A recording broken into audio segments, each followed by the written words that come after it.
And welcome everybody to the latest episode of the Union Federation podcast, here not only on the Fandom Podcast Network, but also on the BQN Network now. If you tuned into our live show last week where we discussed all of the Star Trek happenings, we had the season finale of Picard, we had the premiere of Strange New Worlds, we also had a major announcement where the Fandom Podcast Network and the BQN Network have teamed up, and now you can find Union Federation on both of those wonderful channels, which leads me, of course, to my first member of my crew, because we've got Strange New Worlds to talk about, and I need a good crew here. And I have a great ship's counselor. She's our holographic emergency captain. She does so much, and she is also the one who controls the things over at the BQN. I think she's still trying to fully assimilate us in. We're not quite sure, but it's always great to have the lovely Miss Amy Nelson with us. Well, hello there, Kyle.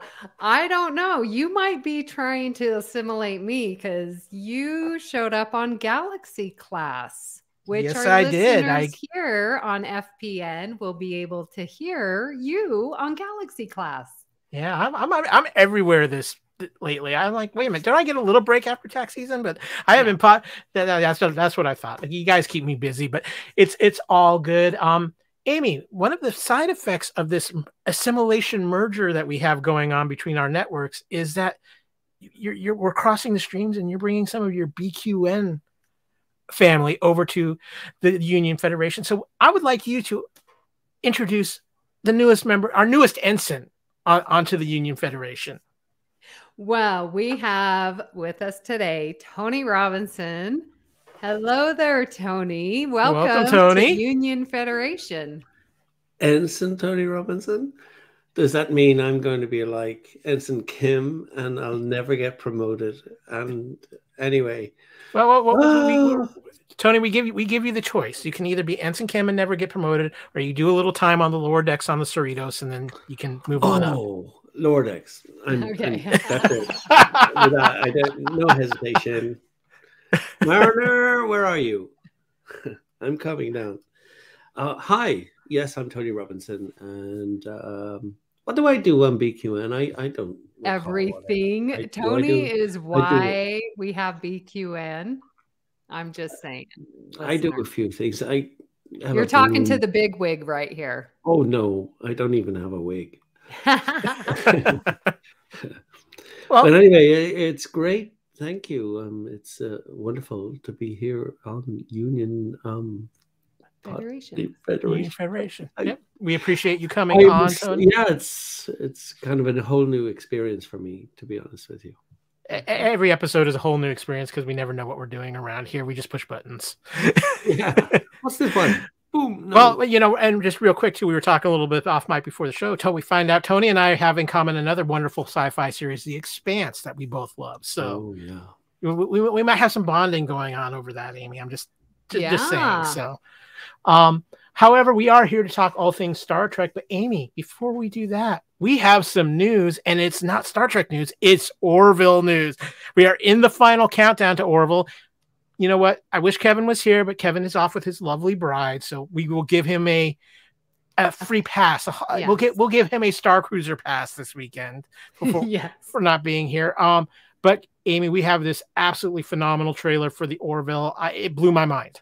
It looked phenomenal. It did. And what I loved about it, Kyle, was you guys watch it. It's not like a regular trailer. I felt like I was watching the first part of an episode. Like, it was very cohesive, and man, no one aged in 2 years. Like, they looked exactly how I wanted them to. They were a little more casual, and it seems like there's some more away missions. And the Kaylon, they're still a little scary. Yeah. But I think there's some good to them, right? There's sort of two sides to Kaylon. I'm very excited about that. Ooh, and then the Krill. Is that how you say it? The Krill. Yeah, that was him narrating the whole time, huh? Yeah. No, the whole thing was like a great movie trailer. And what I'm so excited about is, obviously, now the Orville under the Disney banner, part of Hulu. Apparently now you can for international listeners, you can find the Orville on Disney Plus overseas. So that's if you need to catch up, go catch up that way. I believe it's still on Hulu only here in the United States, but definitely get caught up on the Orville. We're about June 2nd, so not that far off from the return. But Amy, the production quality looked amazing, and just even watching that trailer, all the little moments in that trailer, Borda's talking about bringing his A game, and which Kevin, who will be in the captain's chair for our Orville episodes, you better bring your A game for this season, because I think you're going to need it. But it looks phenomenal, and I cannot wait for the Orville to be back on the air. Amy, yes. Did you see Yaphet? Yes, in the spacesuit, right? That was intriguing one that we saw him because, Norm Macdonald. But then, in a spacesuit. I'm like, what? Is that Yaphet? What's going on? So it looks like we're going to see all the familiar faces and some new faces as well. So I'm excited. I'm a little bit on the sad side, though, Amy, because the more I see on social media and stuff, the more it sounds like this is going to be it for the Orville. And I'm keeping my fingers crossed, but Seth's got a lot of projects, and I've heard Scott. Shame. And I've heard he's already cast Scott Grimes in his new series that he's doing for Peacock, based off the Ted film. So it'll be interesting to see what happens there. I'm just excited that we are going to at least get a third season of the Orville, and hopefully at least get some wrap up and get more time with these characters who have grown on us so quickly. So yeah. And I would like to see everyone drop this trailer, everyone watch it, everyone spread it, because they need all the help. I haven't seen a big presence of ads, and I have Hulu. Like, I watch Hulu. Yeah. I'm worried, Kyle. I'm worried. Well, I have a feeling, too, that there's something going to be happening with Hulu before the year's out. I have a feeling Hulu might end up becoming absorbed into Disney Plus somehow, because as the streaming wars continue and things are changing rapidly, and there's a lot of things going on and a lot of moving pieces still. So it's going to be interesting to see what is going to happen there. Tony, I know we talked a little bit before off mic. You said you watched the first 8 episodes of the first season and it just kind of fell off for you. I'm just saying, Amy, you might have some influence here. You might want to see if he can get him to give it a revisit. Oh, I have no problem going back and catching up. It's just, I think something else came along and it deflected me, and then I never got back to it. But I didn't have a problem with it. In fact, I was probably, maybe there was a season break at episode 8 or something like that, and then I just kind of got involved in something else, and then I never came back. I'm not really quite sure, but there's no reason why I couldn't go back and get it. And I do see the kind of updates from the set, and I do know Doug Drexler, who works on the set, and he posts behind the scenes photos from now and again. I've spoken with Doug a couple of times, and I'm not saying we're great friends. I'm just name dropping because I want to sound important. You are important. Yeah. Amongst mine. He's a big name in Star Trek as well. Yeah. So goes along with Seth bringing in the Trek family and that feeling. Yeah. So, but I some of the characters I've lost touch with. And you're right about what was the guy in the spacesuit? What was his name? Yaphet. I saw the photo of him, and everyone saying, "Why? Yeah, you're right. Why does he need a spacesuit? And even so, how does he make it move?" Yaphet can do some interesting things. Amy, we talk about Doug Drexler and stuff. How about the new bridge? Kevin's brought it up a couple of times, but this was really our first real look at that. And wow. I know. It makes me feel like 09 reboot, just fresh and bright and spacious and well lit and well spaced so that you can move around in times of emergencies, because it looks like we're going to have some space battles. Yeah, big time. So very excited. The Orville is going to be here soon. Trust me, we'll be covering it all here on the Union Federation. But speaking of covering things, it's time to get into our next topic. So I'm going to engage that quantum drive.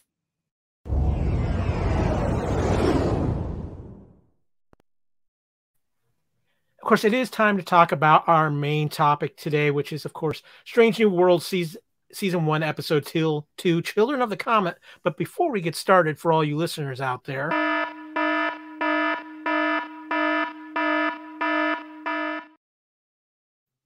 yes, we are going to be doing a full reaction show of the second episode of Strange New Worlds. So if you haven't watched it yet, go watch it. Come back. It's a phenomenal episode. I'm spoiling that right now. Come back, give us a listen, because we're going to have a lot of thoughts. But before we get started talking about episode 2, Tony, I want to ask you, because Strange New Worlds is probably, in my opinion, one of the most anticipated Star Trek shows ever.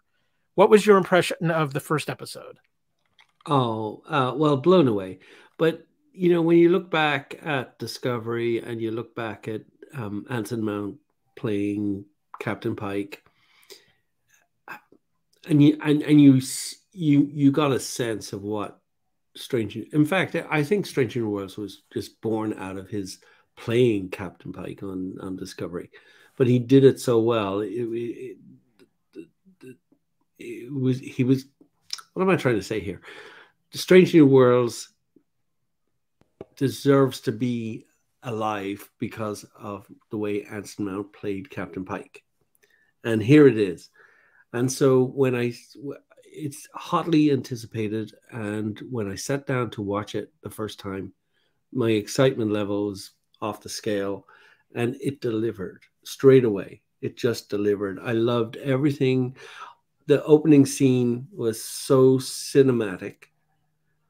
I loved the silent play that Captain Pike had between him and that his girlfriend or other officer, or I'm not sure who she was, person who was obviously staying overnight.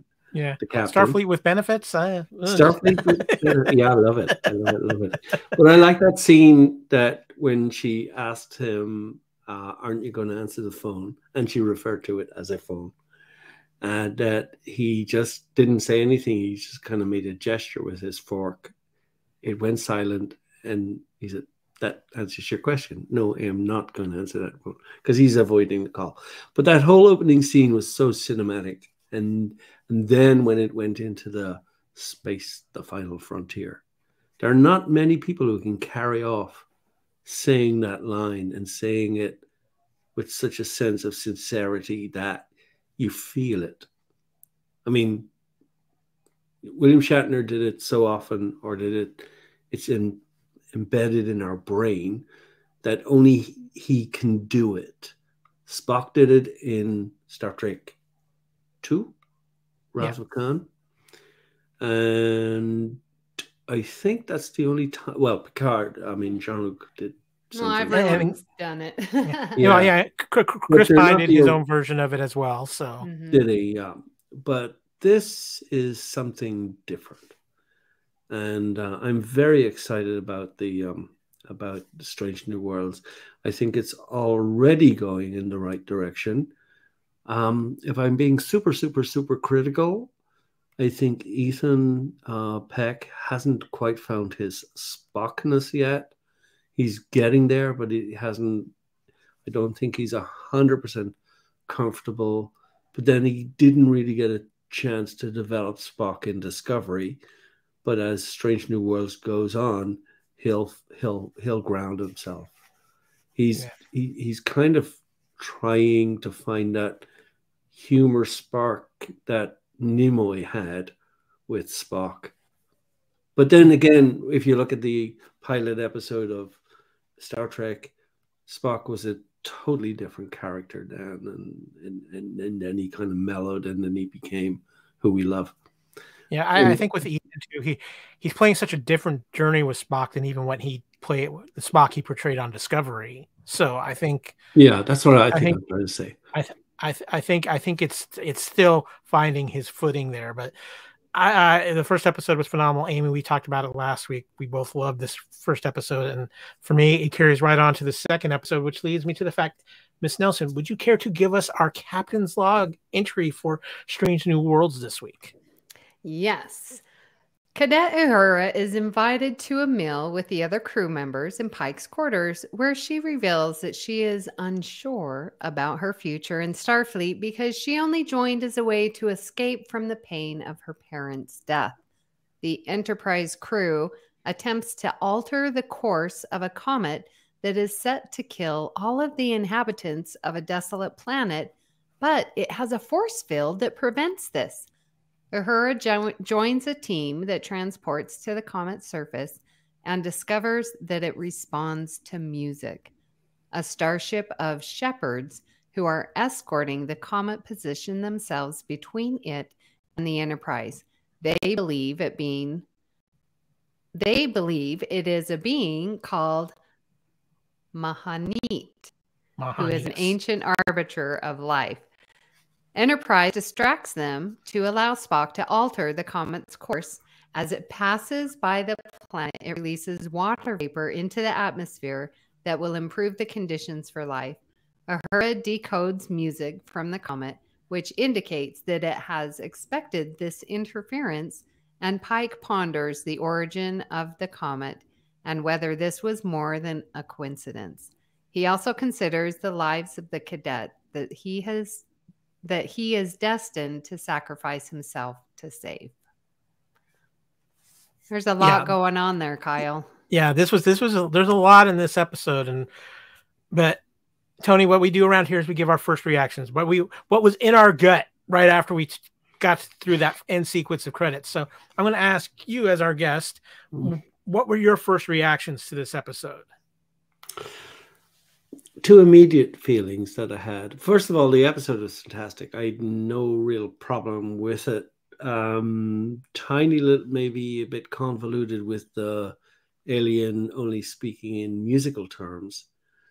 Lots of little throwbacks based on that. But the first kind of little throwback I had was it somehow trying to exploit the fact that Uhura has a fantastic singing voice, because in the opening episodes of the original series of Star Trek, she's playing a little harpy thing, maybe not a Vulcan lyre, but she's playing something and she's singing in the crew room.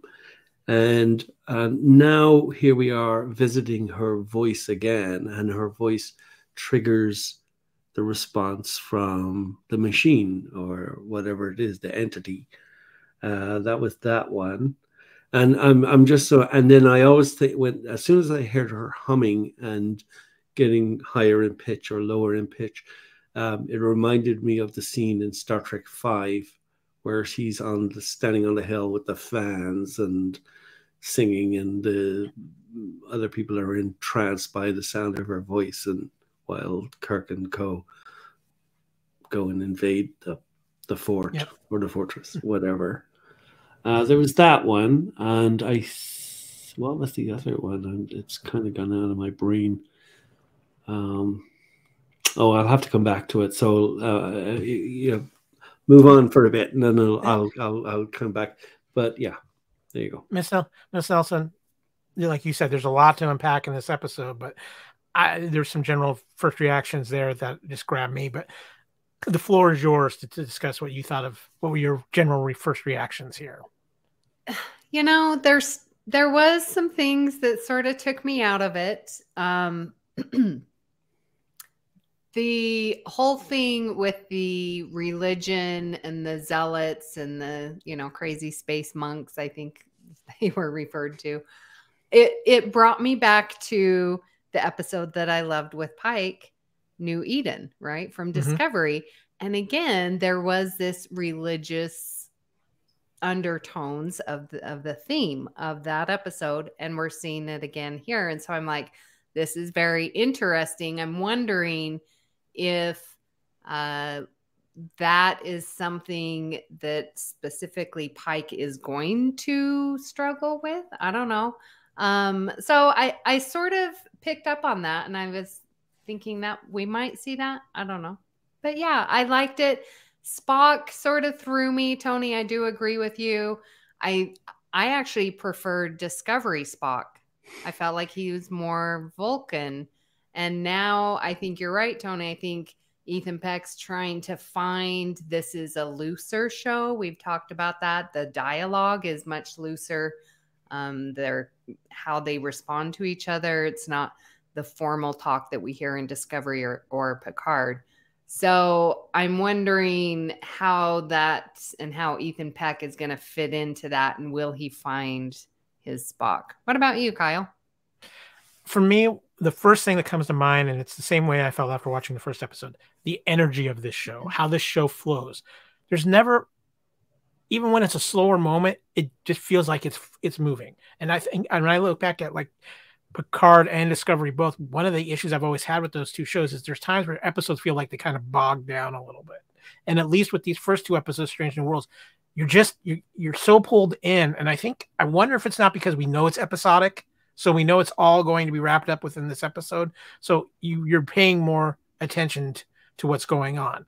But the Anson Mount is just from the beginning when we have this.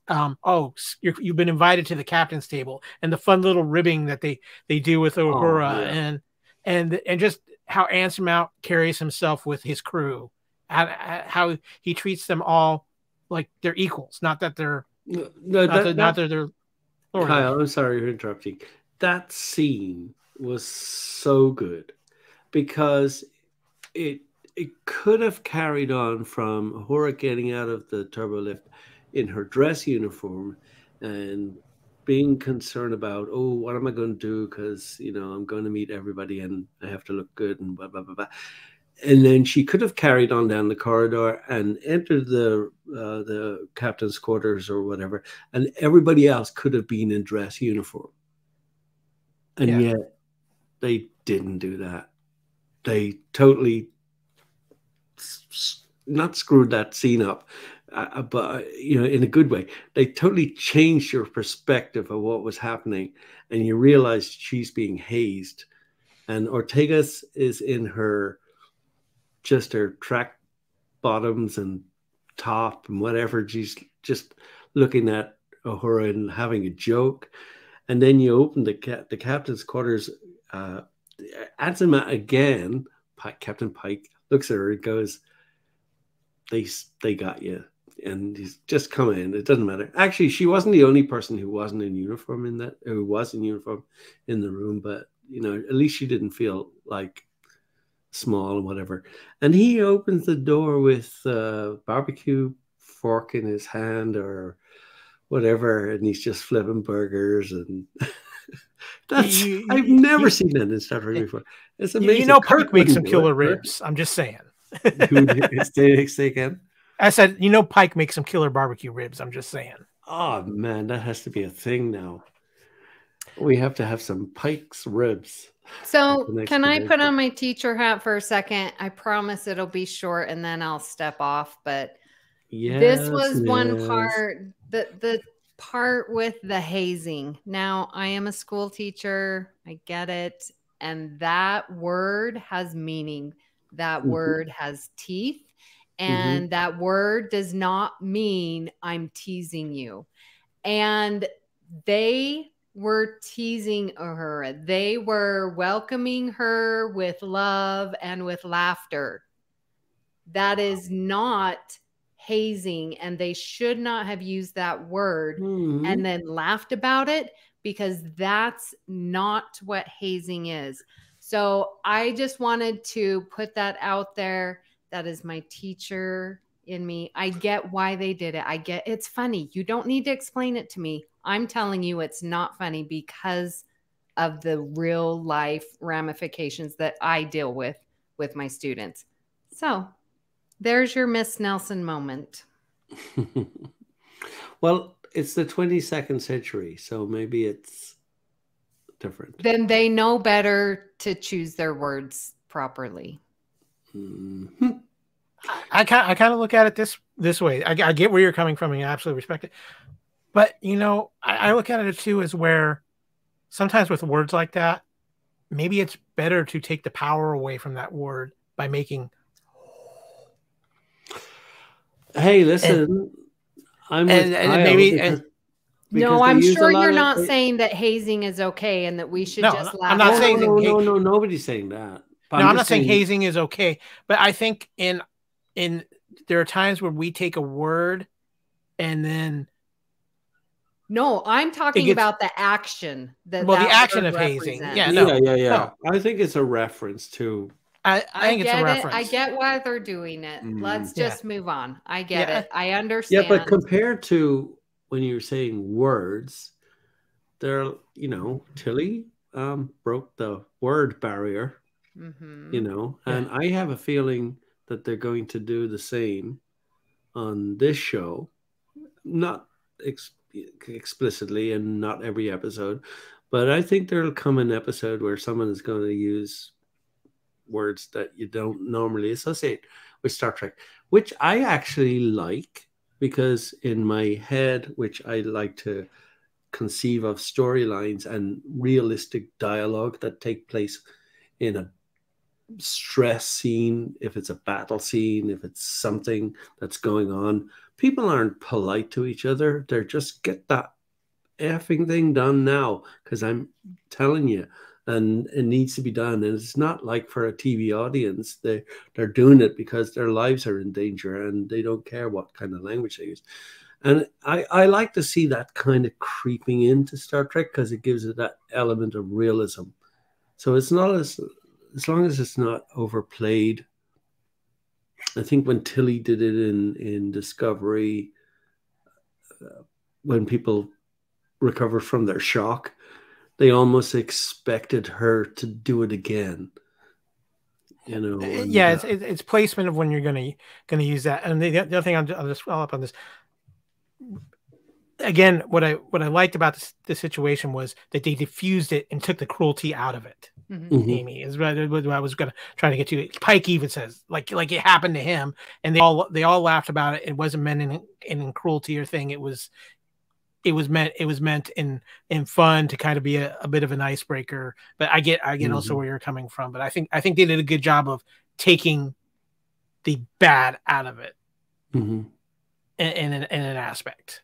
They welcomed her with love and laughter. That's what I will say. Yeah, exactly. Yeah, but they never asked her whether she was a vegetarian or a vegan, and they just gave her good old-fashioned hamburgers. They can replicate that, but the other thing that I really liked, one of the things I really liked about this episode too, was how beautiful this episode was. Everything, obviously the ship looks amazing, but everything in that underground cavern was just absolutely gorgeous, and how they lit it, and how the camera work they used for it, and everything like that. That was the other thing. The visuals of this episode just absolutely blew me away. Not only with that, I thought the alien race that was indigenous to the planet was a very, very good makeup design, and a very good design with how they looked, and that it's just everything so far in these first two episodes has just feels like it's been a level up from anything else we've seen in this Trek for a while, Amy. But that's totally my feeling. It's cinematic. Yeah, that's the word. It's like it was made for a big screen. Well, Amy? I think the new Trek is definitely, I am going to argue, I think, and we've talked about how beautiful Discovery is, and it's cinematic. So I'm going to argue Discovery is just as cinematic. I agree with you that the use of the wall, that's just beautiful. And the colors and the brightness and yeah, Kevin and I have talked about, that we like that, and that it's the brighter, because Discovery is beautiful, but it's so dark, like visually dark as well. So it is beautiful. Yep. But I want to move on to make this point too, because I want to talk about the cast, guys. And I think, Amy, we talked about this even last week. It feels like a full cast.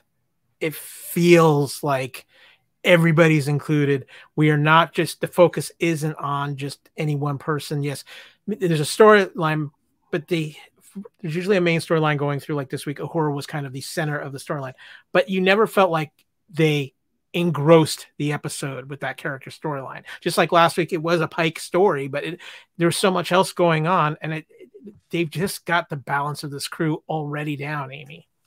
I absolutely agree with you. And to your point, actually, Kyle, it's like you were in my head. I was like, I wonder why Uhura like didn't sing and asked and used her voice to communicate with the alien species, and then they would move the direction. I'm like, why isn't Uhura saving the day? And then I'm like, oh yeah, this isn't Discovery. This isn't the Burnham show. We're going to have the full crew, and everyone contributed a part of the solution. It wasn't the Uhura episode. It was definitely a huge part, I would say. Yeah, but like everyone, we got to see everyone. And I had that thought and I was like, Discovery has trained me to have this Burnham show. And I love that Strange New World isn't doing that. Tony, what are your thoughts on the cast, Tony? I mean, you talked a little bit earlier how much you love Anson Mount. Obviously, is phenomenal. Oh well, I mean, yeah, I mean, somebody had to embody Captain Pike, and Anson Mount has just made it his own. That's it from here on in. The cast, yes, we have two of them main future cast members or characters. That's what I was trying to say. Nurse Chapel, she is around in the future, but not as often as we would like. And here she's featured, and hopefully more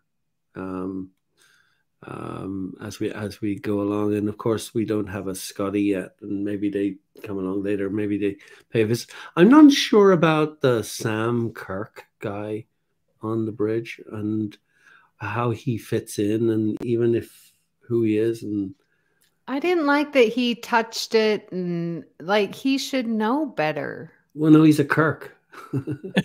Well, we're assuming he's a Kirk. We don't know for sure that he's. Well, yes, quite. I like the idea. Yeah. Just because as soon as he got introduced, everybody lost their minds. And yes, you're absolutely right, Kyle. It doesn't necessarily mean that he's related to Jim Kirk in any way. But maybe he is. I don't know. I'm sorry. I thought people were saying it's the uncle.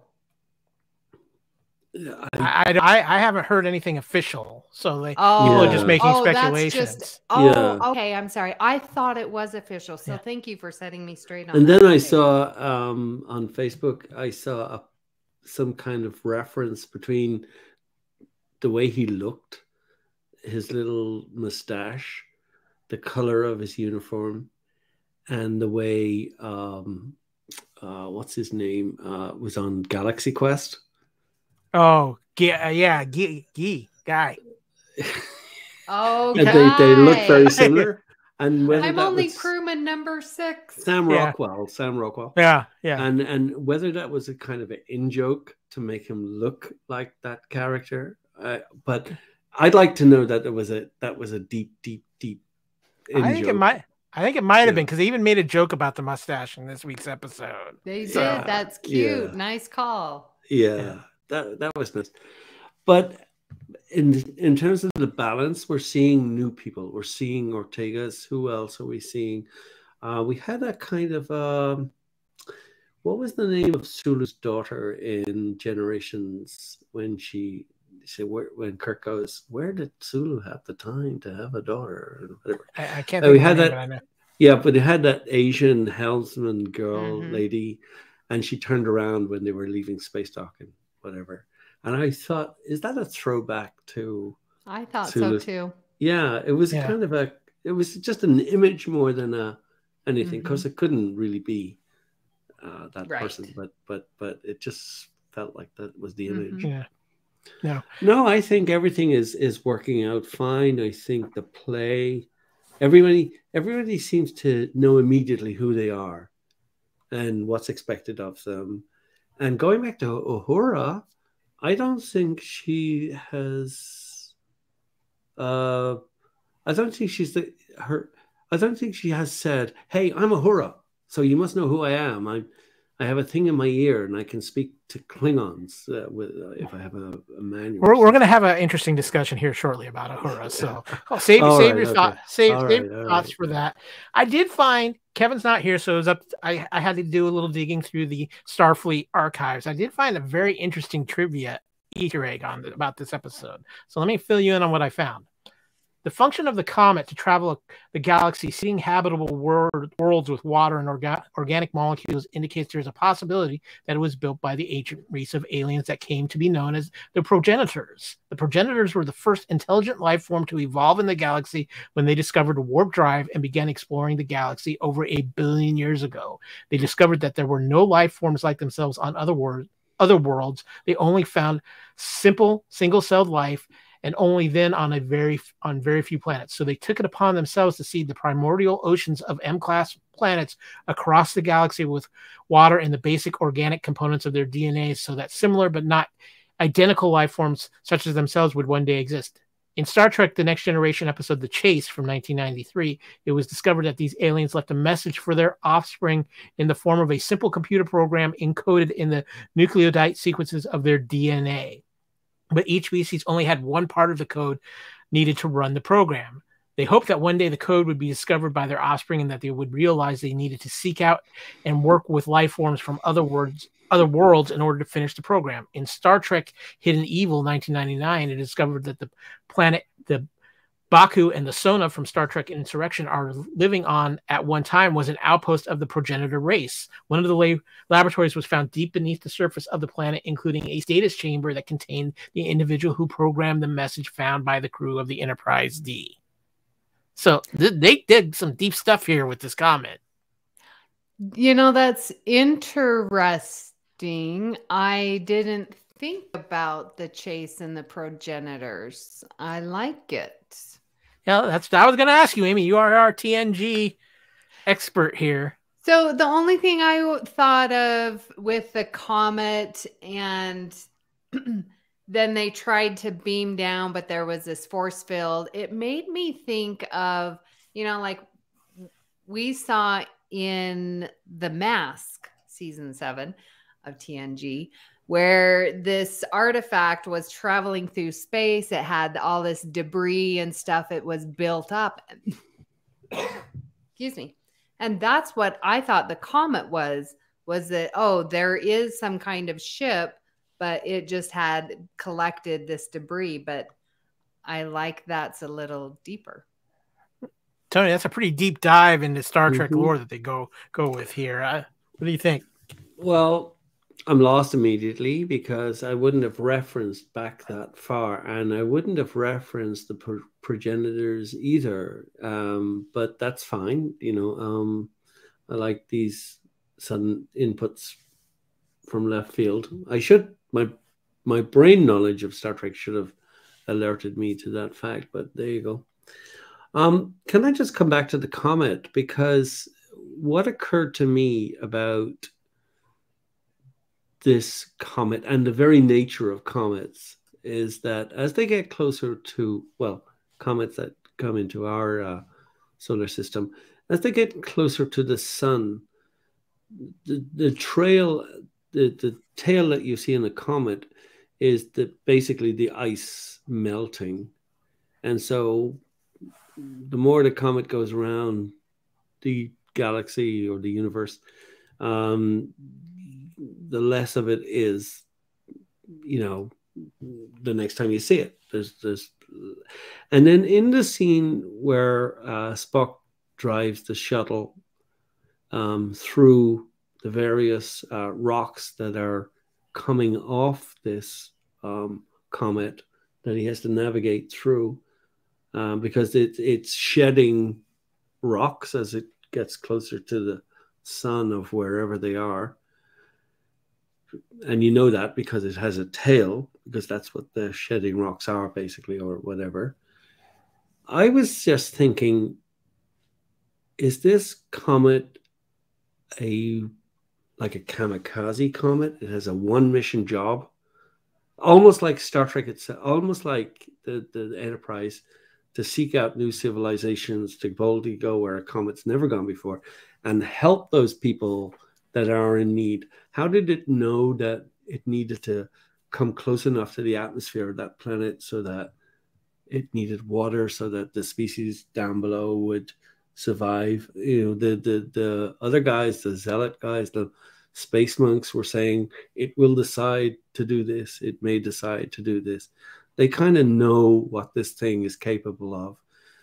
But if it's shedding its rocks and getting closer to the sun, that means at some point there's going to be nothing left of it. So it's almost like on a suicide mission to bring intelligence to the galaxy. How deep is that? I don't even understand what I just said, but I'm sure it's not good. So I see your point, but this is obviously no ordinary comet. So my question is, does it have the ability to kind of add mass to itself in some way or somehow too?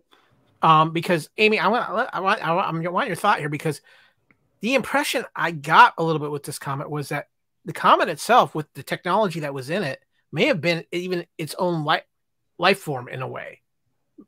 Like whether it was an AI or something like that within the comet.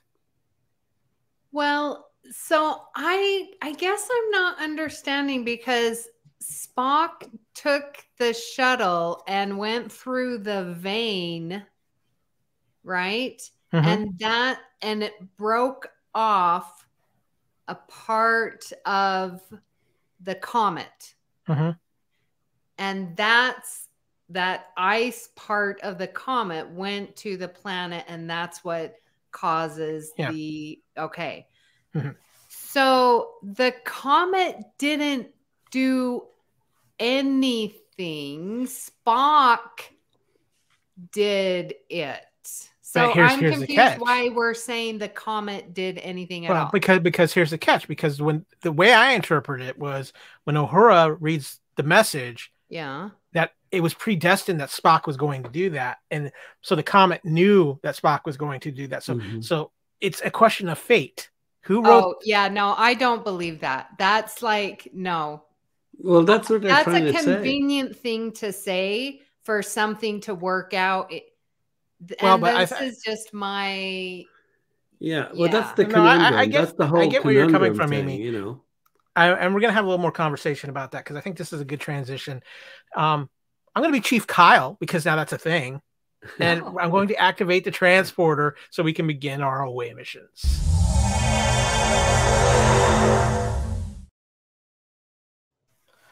So, away mission 1, it's got 2 parts into it, but I'm calling it shedding light on a beloved character in a new way and also tempting fate. So the first half of this mission, I want to go into a little bit deeper dive on Uhura, because I think she was played absolutely brilliantly in this episode. And this is a big thing, because you're having a young actress establishing new history for a very beloved, iconic Star Trek character, much like with Ethan Peck playing Spock. But there's a lot more leeway with Uhura, because while we know Uhura's history, a lot of that young Uhura we don't know about, like we do with a Spock or a Kirk or things like that. So I want to ask you both, and Amy, I want to start with you on this. What did you think of the portrayal of a young Uhura here? Because I found it very intriguing, especially the aspect of she's not completely sold on being in Starfleet yet. So, yeah, I loved that dynamic, and I guess it's here's the silver lining about not having Uhura developed in TOS and TAS, or the movies, that we get to now have this blank slate where we can fill in.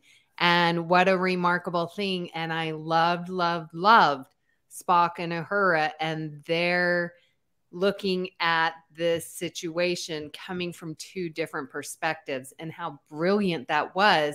And they did it respectfully.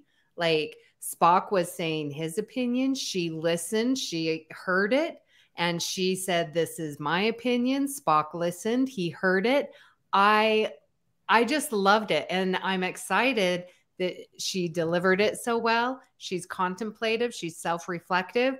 And and we know where she's going to end up. Like, that's the beauty of it.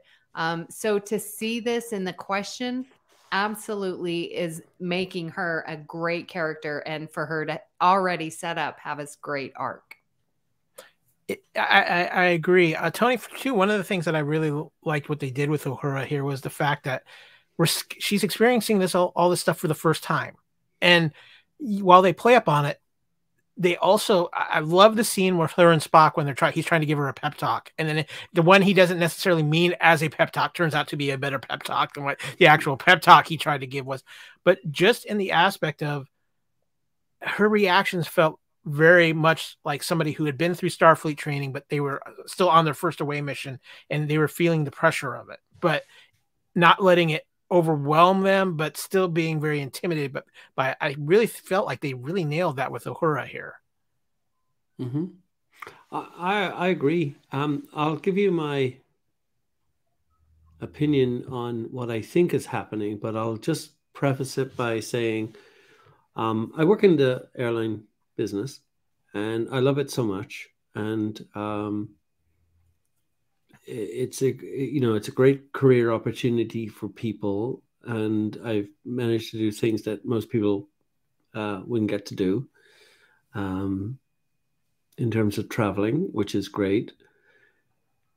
And it always shocks me when somebody who joins the company and then says, I don't know if I'm going to like it, and I'll just be here for, whatever, and then I might move on because I've got bigger plans for my life and whatever. And I'm thinking, yeah, but this is such a great thing. How can you possibly have bigger plans for your life? Yeah, I never understand that. But so in the context of what I do and how I view the company I work with, when I see people thinking, this is just a toy for me, this is just something I'll delve into and I'll play with it for a while, but if I don't like it, I'll just move on. That kind of doesn't freak me out as such, but it's so alien to the way I think. Anyway, that's just so I get Uhura kind of doing that there. I mean, if you join Starfleet as a communications officer or any other important role on the bridge, would you just say, would you just say, I'll just do it for a while if I like it? I don't know. I could do anything. I can go anywhere with my life, but this is just, No, I totally get it. At her age, I know. Yeah, it's very fitting for. I mean, I remember coming out of university. Of course, I was going to be a teacher, but I'm like, ooh, where can I go? I could leave the country. I could work anywhere, because everyone needs a math teacher. Amy, if they said, oh yeah, okay, well, what we're going to do with you, Amy, we're just going to give you a trial run at Harvard or Yale.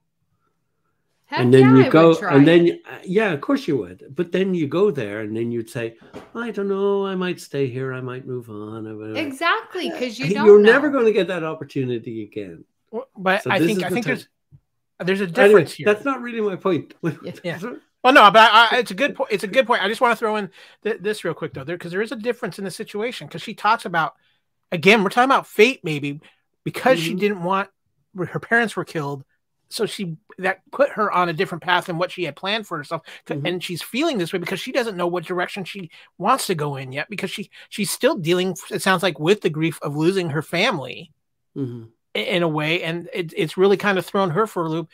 And again, she's so talented. She gets this prime position on the Enterprise, which, several thousand people applied for. So yes, and I think she was reminded of that by and so I think that makes it even a little bit more interesting than just, I just don't really know what I want to do with my life, I'm just experimenting. I think because of the events that happened that impacted the type of decision she would have made, I think that makes it a little bit more in depth than just being, I'm just lost right now. Yeah, you're right, Kyle. Maybe she doesn't feel she's part of the team right now, but obviously we know she does become part of the team.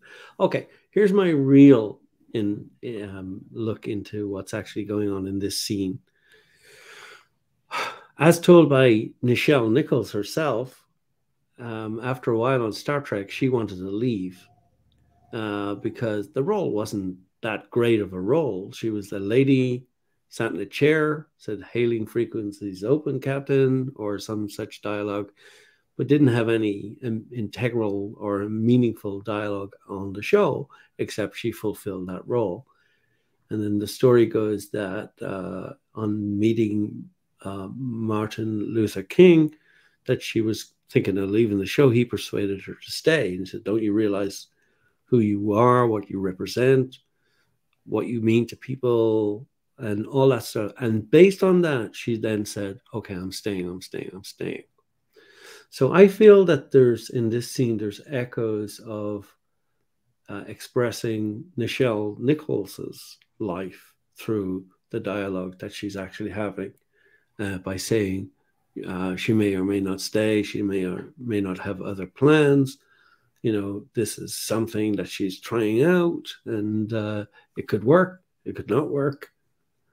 And I think there's a kind of a throwback to the life of Nichelle Nichols embedded inside that conversation. And that's what I got out of the scene where she's doubting whether she should really be playing the role of the communications officer on the Enterprise. I think those are good points, and especially when you talk about Nichelle Nichols' own history. And I really wish, this is something I wish that we could have had Nichelle somehow on the Ready Room this week, because I would have loved to have had her on to get some of her thoughts on this. But the other part of this particular away mission too is, and we talked about this a little bit earlier, is fate. And because even though the episode, the series itself is episodic in nature, it seems like fate might be dealing with your fate, or dealing with fate in general, looks like might be a running theme through the season. We saw it in episode 1 with Captain Pike, as he's dealing with the ramifications of knowing his fate 10 years from now. And it even that plays up a little bit more in this episode. We talked a little bit too about Uhura and the events in her life that fated her to go in a different direction than what she had planned, that led to her being on the Enterprise. And Amy, I know you're not sold on it, but what happened with the Comet? They were trying to express that the Comet had kind of seen the fate that what Spock was going to do because of the perfect matching of the ice, how it communicated, things like that. So they're playing on that theme in these first 2 episodes. I find it very intriguing, especially with Pike, and how that's the big one, obviously, is because it sounds like it's going to play out through a lot of this season. Exactly. And that's where we're seeing this is going to be the theme for the whole season. And what I love, while you were saying and you were talking about fate, and in my mind, I'm like, man, I don't believe in fate. And I'm thinking all these things. And then I'm like, you know what? I need to be PC like Pike was when he was talking to those zealots. He was, well, you believe that happened. That's up to you. So for those who believe in fate, that's fine. I don't. I purely, truly, there's not one thing you could say or do. And then I got thinking, Pike, if I want to be like Pike, but then Pike is having this internal where he's believing the crystals. So he does believe in fate. So we're getting both sides with the same character. Now, how is that for writing? Yeah, I am very impressed, and I'm so curious to see how Pike is going to manage that when he so clearly doesn't believe in fate otherwise. Well, and I think one of the things I found interesting, Amy, the conversation he has with Una in this episode, and where she's talking about how can you, because of Una's own nature, she's talking about, you can't believe this. This, you control it, but when you see this. And I guess for us, we look at it a different perspective because we know this is what's happening with Pike. So it makes it interesting. And, I don't know if I necessarily 100% believe in fate, but sometimes I think there are things within our own decisions that have actions that push us in one direction or the other. And I think that's might not be the full true definition of fate, but I think that there's a little bit of that aspect in there because there's always things around you can't control. You can only control what you can control, but there's always going to be aspects in life you can't control. Now but you choose how you deal with them. That's the difference. Yeah. And I guess some people choose to say, again, we're going back to words. If something is out of their control, they use the word fate for that. I can transition. I can get there. Yes. I agree. So, what about you, Tony? What do you think? Because I think this is going to be a very interesting plot line. Again, even though the episodes were in an episodic series, even the writers have said there will be certain things character development wise that will develop throughout the season, and I think this is what they meant, especially in Pike's case. Yeah, I mean, I was kind of going to come back to the. I hope that as episodes go by, we don't have at least one scene in it where Pike sees a reflection of himself in the future that distracts him momentarily, and everyone has to go, Captain, we're still heading for that disaster area, and you're staring into space, because he keeps seeing a vision of himself in the future. I hope that kind of goes away and he kind of lets it go, but at some point he'll come back to it and face it one day. And I have a feeling that this is going to end up in a kind of a different timeline area where Captain Pike ends up being okay, a la the J.J. Abrams movie where he's in a wheelchair, but he isn't destroyed and can only beep at everybody. Fate, I think that I'm kind of hoping that they use it as a basis for where they're going, but I hope they don't really pound it into our heads and overplay it, because it'll become a trope, and we don't need it. I don't think they're going to do that. In fact, I think as the season goes along, the idea is Pike progressing past. I hope so. Seen. Yeah. I think the aspect of fate it's going to be more of little moments here and there in each episode, but it's not going to be like, oh my gosh, where everything's coming together at the end, and you're fated to do. It'll get boring very, very quickly if every episode he looks in the mirror and sees his future self, in a wheelchair with a little beeping light, and he can go on believing that might happen to him, but he. Now that you know your future, you have the opportunity to change it, because you don't have to be on a spaceship or going to Talos for. I think they're good points, but that leads me to I'm going to hit the transporter because we got a second away mission I want to talk about.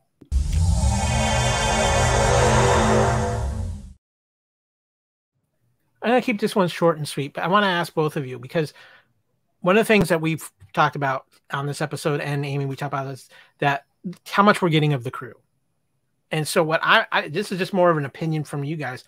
Who on the crew, and we're 2 episodes in, but there's already crew members for me that are standout or that I really want to know more about. So I'm curious. And Tony, I'll give you first go. Give me a couple members of the crew that have grabbed your attention outside of Pike, that you're like, I really can't wait to get more into this character, and because what I've already seen has got me pulled in and interested. Well, Ortega's right away. Fantastic character to play, and the actress, I can't remember her name, which is a shame, but we are only 2 episodes in.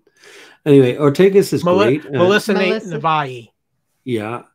And our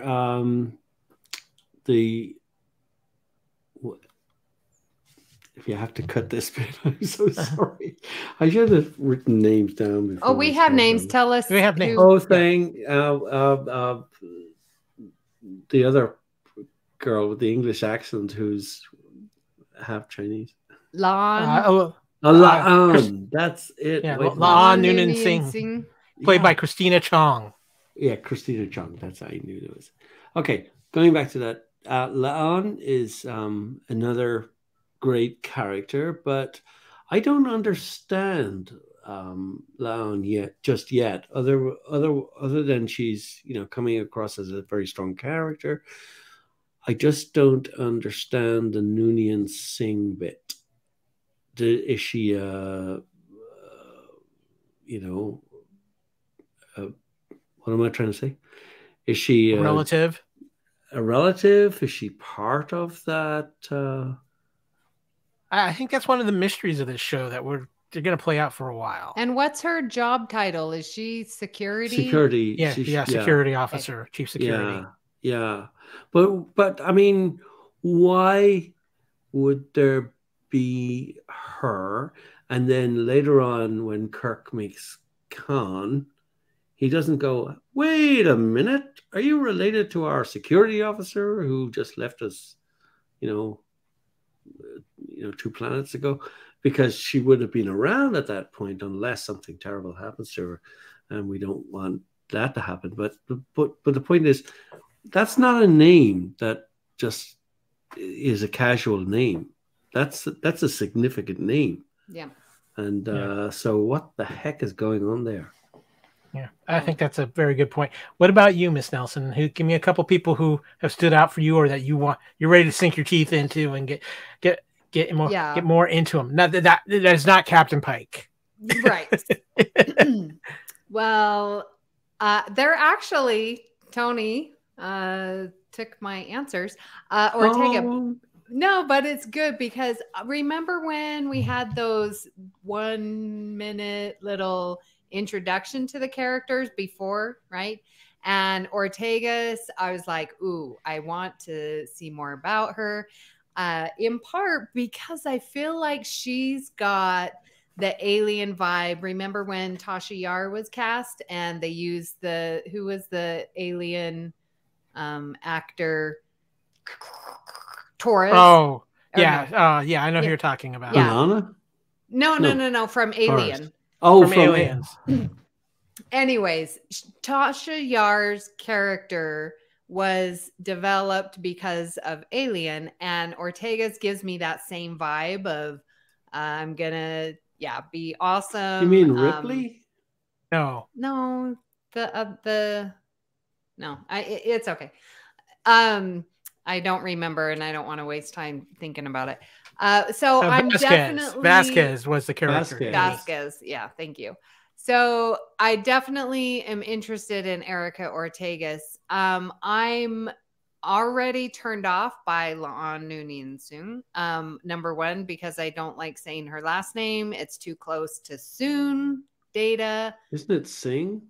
Yeah, Singh. And then, but I've heard Khan, isn't it Singh? No, people say Soon, and then they say Singh. And no, Khan is Singh. It's Noonan Singh.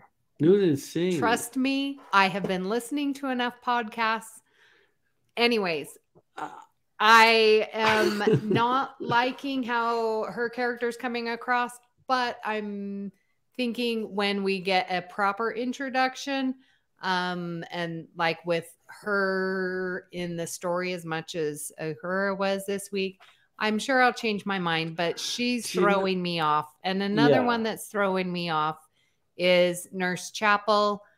But I'm just going to wait and see with her energy. See, so those are my likes and dislikes. Okay. See, I'm intrigued. I want more Nurse Chapel. I'm very intrigued. I like what they're doing with the character, and I kind of like this little flirtation thing she's got going on with Spock. I think that's kind of interesting. So I'm looking forward to that. But the character who I'm really looking forward to getting more of is Hemmer, because I love his introduction in this episode. I love the fact that the actor who is playing this character is actually blind in real life. So is he really? Yes, 90%. He is. Wow. Yeah. So I'm very much I'm just liking how he carried himself. I'm liking how he kind of tested Uhura in the beginning of this episode as well with Spock's help. So I'm very, very curious. I'm looking forward to getting more of Hemmer, and it looks like from what we see in the trailer for next week, we're going to definitely get some more Hemmer in next week's episode. So I am very intrigued by that. And I even though I took Pike off the table, I'm just going to say it.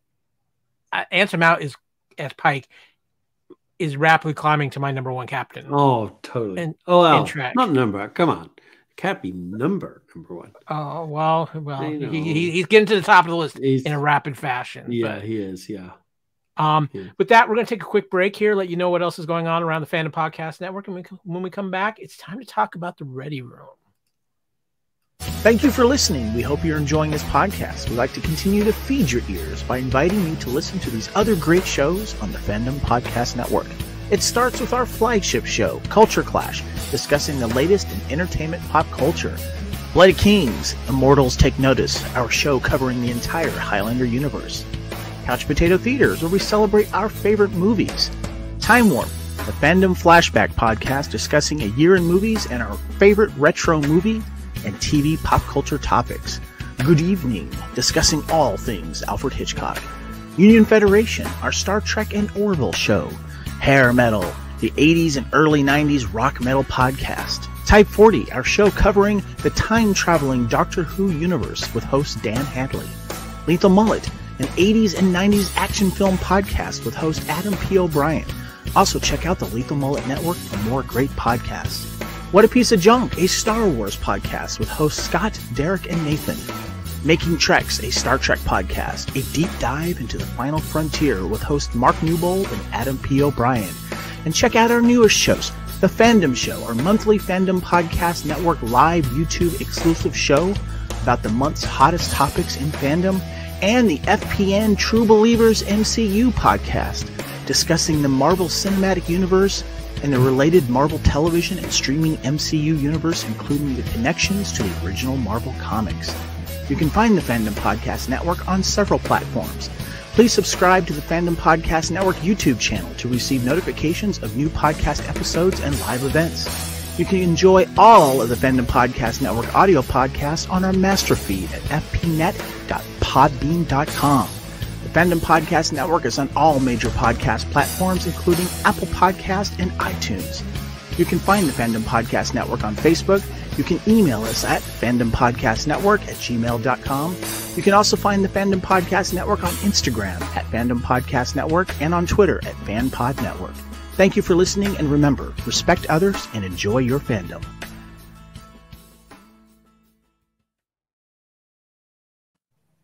And we're back, and hopefully you're enjoying all the great shows that are on the Fandom Podcast Network and the BQN Network as well. And hopefully we're making some great podcasts to feed your ears. Guys, it's time to talk about the Ready Room. I know some of us probably didn't get to watch it. Amy, you actually did get to watch it, even though it might have been a few days ago. Tony, I understand that you might not have access to it. I just didn't watch it. Oh, well, there we go. But, no, it's quite right. It was an interesting episode, Amy, in the aspect of it. It covered a very interesting variety of things. I love the opening segment talking about the music of Strange New Worlds and the use of the theremin, which was really well done. And you could see Will Wheaton just glowing as he got to talk about, they're using a theremin. Yeah, that was really nice. I think, excuse me, Jeff Russo. Yes. Yeah. Oh, he's just brilliant. I love that he is our Star Trek composer just as much as Jerry Goldsmith, Jay Chataway. You know, they're like the standards when we think of classic Trek. And now we have the standard that is Jeff Russo. So every single iteration of Star Trek coming that he has been, touched has just been wonderful. And I love the debate on should we use a voice or should we use this thing for the la la. It just was really excellent good. Yeah. Bravo. Thank you. Oh, I have got access to the Ready Room. I'll just go back and watch it. I'm sorry. Well, there we go. I feel like also I'm slipping behind here. Yeah, well, that's okay.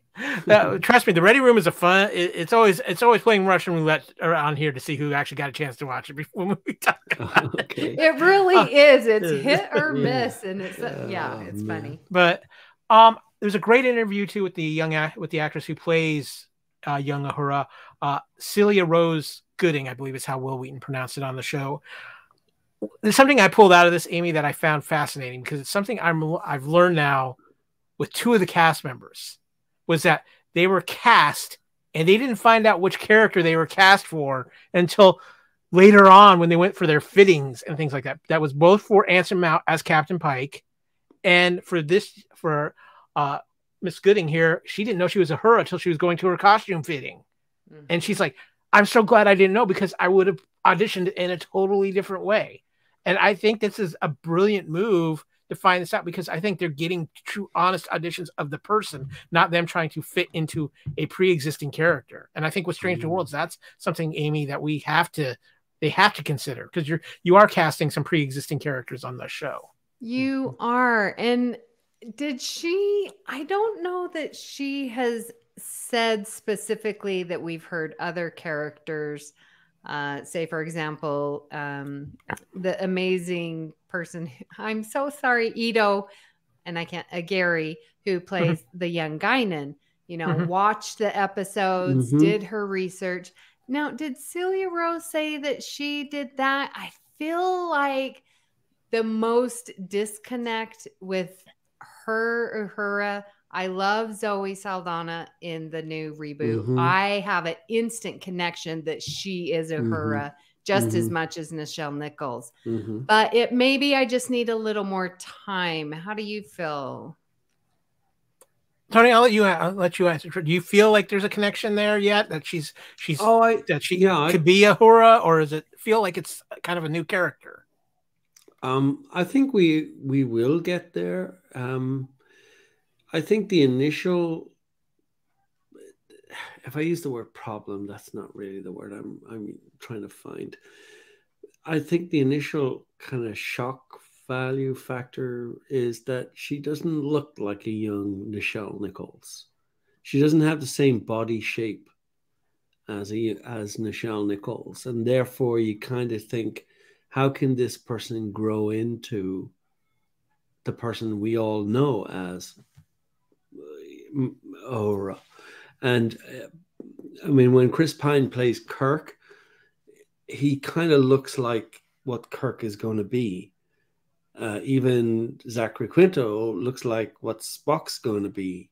So when you get an actress to play Uhura, and I'm not dissing Zoe Saldana, but when you get an actress who's going to play Uhura, you kind of want her to be looking like that's who she's going to grow into 10 years, 15 years from now. And the actress who played Guinan on Picard, kind of, is it cruel to say, maybe that's the person who should be sitting in the chair? But it's not about how she looks. It's about what she gives. And she is giving the Uhura vibes straight away. She's sitting in the chair. She's doing her job, but she's wondering, who the heck are these people around me, and what are they getting me into? Is this what I signed up for? I can translate this. I can talk to those people, but don't point a phaser at me. Not that anyone's done that yet, but it's only a matter of time. And she probably doesn't want to be in danger, because she just wants to be able to get on with her life. I don't know. I think the actress will grow into the more Uhura-esque person we all know and love, and I'm hoping that will be the case. Yeah, but I like her. I like her a lot. Yeah, I liked her energy. I like the vibe she's giving of a Uhura who's just out of the academy, and a cadet who has that a little bit extra confidence. But I like how they put some of the doubt in her within this episode. And I think she needs some time to kind of find her own way in the role. And again, Amy, I think I talked about this a little earlier. I think this is kind of one of the tragic situations of where Nichelle Nichols has kind of now been withdrawn from so much of Trek. How wonderful would it be if somehow this young actress could really get to spend some real time with Nichelle Nichols and get some perspective? And maybe she has, and we don't know about it. Yeah, but I would knowing the situation as it is, I don't think that's probably the case. Right. So, one of the other fun things this week on the Ready Room 2, Amy, was we got to look at the uniforms. And this is something that I absolutely love about the show. I love how we get the nostalgic new uniforms of Strange New Worlds, because yes, they have that classic Trek nostalgia to them, but they have that newer look to them as well. And I love what they've done with the uniforms for Strange New Worlds, Amy. Yeah, it was really nice to see the progression of where they had Discovery with the box and the formal and the off kilter and, just off the center. And then they, showed where TOS and sort of the t-shirt look, a tunic more type of thing. and how Strange New Worlds is just right there in the middle. It's great. I really good. It helped me appreciate the uniforms for sure. Any thoughts on the uniforms, Tony? Oh, I love the uniforms straight away. I like all the throwbacks to the, well, but of course they have to have a throwback to the TOS and the uniform development at that point in time. They have modernized it and made them more form-fitting and more uniform-like, and you know, I'm very happy with it. Yeah, I think it's great, and then of course everyone's wearing the right colors. Spock's wearing his blue. Captain's wearing his gold, and I think one of the helmsmen is Ortega wearing red. I believe she is. Yes. Yeah. So it's all coming about, except for Nurse Chapel isn't Dr. Chapel yet. Yeah. No. She's an MD. Yeah. So she's not. So we don't. Oh, and Dr. Mbanga, he's wearing his kind of bright blue. Yeah. Combo so, there. Because I kind of didn't like that in Discovery when Dr. Culber just wore white. You know, maybe they weren't quite scrubs, but they were too white kind of. They were too clean. They were too clean. That's exactly what I meant. Yeah. Amy, I want to ask you too, real quick, as far as the costuming goes, because one of the things that I liked about this episode was when they were at the captain's table, obviously outside of Uhura and of course Una never leaves uniform, but you got to see them in a little bit more casual clothing, and I like the fact that we're not just constantly walking around in something that looks futuristic or something like that. Their clothing looked like it could have been easily worn today, and I just kind of like that. I think it brings in a way brings you closer to the cast. It makes you feel more of a connection to them, and so I like that costuming choice. What did you think of that? Yeah, I think it goes along with what I'm saying with how they speak to each other is, more friendly, less formal, and the uniforms match it, and the lighting of the bridge matches just this lighter, friendlier, happier place. And it's all working together. Like all the departments must be talking to each other. It's amazing what can happen with communication. One quick side note, because I meant to bring this up earlier too. One of my favorite parts in the episode too was when the away team gets caught on the Comet and you see Pike just going to his entire crew asking for suggestions. Not just, I'm the captain, I'm making the decision. And that Ortega comes up with the idea for the phase variants on the phasers. And then how he kind of tells Ortega, prove to me that you're the best pilot in Starfleet. And then she hits with Ortega maneuvers Alpha. And he's like, Ortega maneuvers. It's what Pike brings to the show, and what Anson Mount brings to Pike is where everybody feels his equal, even though he's the captain. And it's something I absolutely love with this. And I meant to bring it up earlier, but it's probably one of my favorite things of Strange New Worlds, Amy. Yeah, I really do agree. This series, you're right. It's just what we've been wanting, and we're seeing it. Yeah. Tony, it's been great having you on. Do you have any final thoughts here on the episode and what we've seen with Strange New Worlds? Totally obscure. When they're walking through the corridors, I'm trying to visualize the kind of corridors that everybody walked through when they were on the Enterprise under Kirk's command.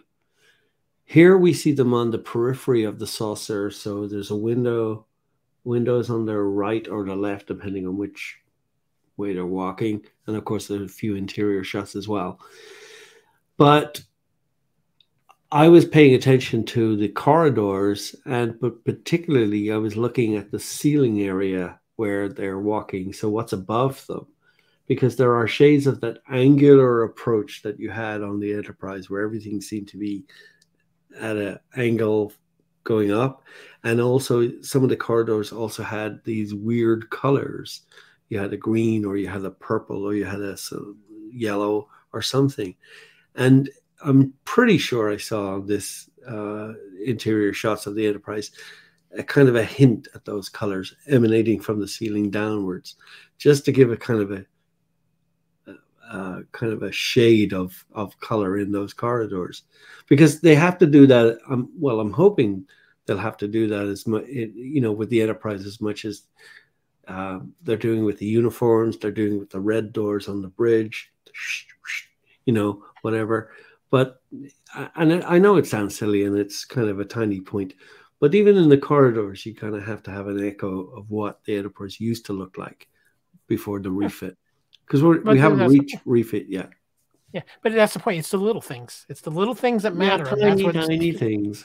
Yeah, but that's what Strange New Worlds is doing right. Yeah. But you know what, guys? It's been a lot of fun to have you guys on here, and talking this wonderful new addition to the Star Trek world. But before we get out of here, let's open up some subspace signals and tell you where you can find the Union Federation and all the great shows, not only on the Fandom Podcast Network, but on the BQN.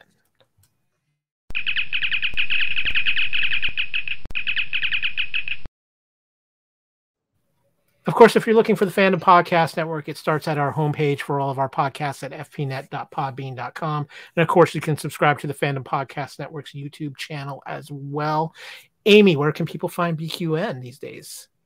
Well, we are at BQN Podcasts on Twitter and on Instagram.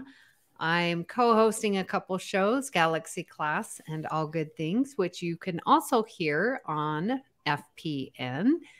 I am on Twitter at Miss Amy Nelson, and I am in our Union Federation Facebook group page and also on BQN, the collective over there. She's everywhere. She's assimilating the podcasting universe, Tony. Yes. Oh, without a doubt.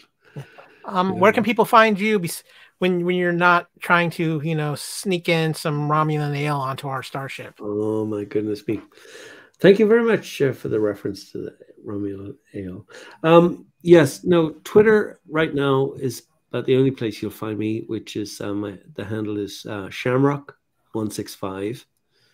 But as we develop our BQN, I will be putting more and more things on our Instagram and contributing to our collective, which is So we're really behind the scenes at the moment.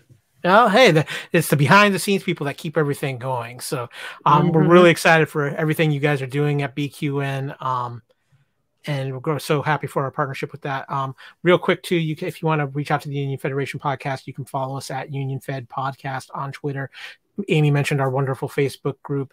You can also email us at the Union Federation Podcast at gmail.com. You can find me on Twitter at AKyleW or on Instagram at AKyleFandom. Of course, Mr. Reitzel, our top-notch security officer, he's out with his new wife. We got to let him have a little bit of time here. So you can find him on Twitter and Instagram at Spartan_Phoenix. And of course, the lovely Haley Stoddard, who's still a little bit in sick bay, feeling under the weather, but hopefully she's going to be back very soon. You can find her at Trekkie01D. Get well, Haley. We miss you.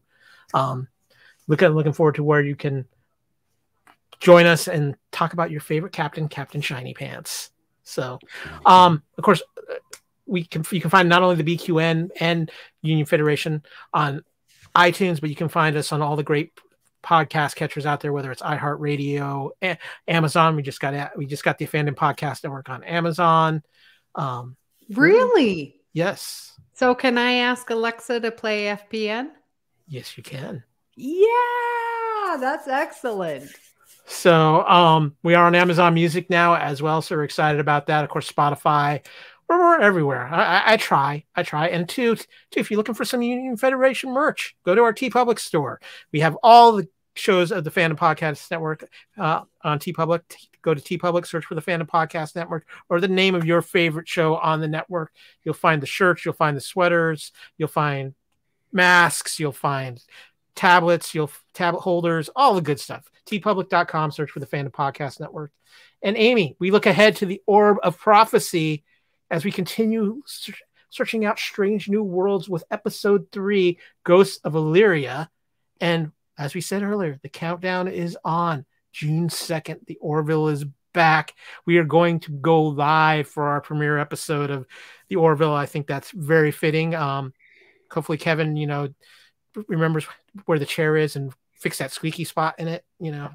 Just saying, it's a whole new bridge for him on that show. So, but Kevin, I know you're out there, you're listening. Whole new bridge. Remember where your buttons are. That's all I'm saying. But guys, again, thank you so much for being on here. You can find the Union Federation on the Fandom Podcast Network. You can find it on BQN. Until next time, thank you for listening, and hailing frequencies are now closed.